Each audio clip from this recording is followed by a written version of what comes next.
वरिष्ठ अधिकारी येत आहेत जे तुमच्याशी बोलतील ते त्यांचं म्हणणं आहे का हे नाही पटलं तर तुम्हाला तुमचा मार्ग आहे 10 मिनिट तुम्ही शांत इथं उभा राहा.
सर्व भूमिपुत्र जरी समजा बऱ्याचशा भूमिपुत्रांना नेत्यांना त्यांनी अटक केली असली तरी देखील आम्ही मंत्रालयापर्यंत पोहोचणार आहोत आणि हा आमचा निर्धार खरा करणार आहोत.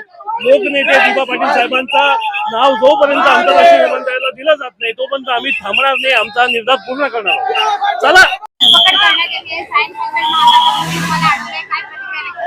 किती धडपकड झाले तरी चालेल. आम्ही एक निर्णय पकडलेला आहे सर्व नागरिकांनी सर्व प्रकल्पग्रस्तांनी का दिबा पाटील साहेबांचा जोपर्यंत नाव लागत नाही तोपर्यंत हे प्रकल्पग्रस्त इथून हलणार नाही. अशा पद्धतीने आम्ही नियोजन केले.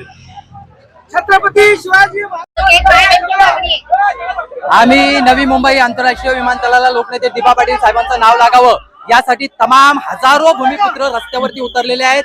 छत्रपती शिवाजी महाराजांचं स्मारकापासून वंदन केल्यापासून आम्ही सरळ विधान भवनावरती जाणार होतो, परंतु छत्रपती शिवाजी महाराजांच्या स्मारकाजवळच त्याच ठिकाणी पोलिसांनी दडपशाही करून आंदोलकांना जेल भरो आंदोलन केलं, परंतु भूमिपुत्र ऐकले नाहीत. जे भूमिपुत्र उर्वरित राहिले ते सरळ मार्गाने निघालेले आहेत, कारण जोपर्यंत दिबा पाटील साहेबांचं नाव मिळत नाही तोपर्यंत भूमिपुत्र शांत बसणार नाही हा निर्धार प्रत्येक भूमिपुत्रांनी केलेला आहे.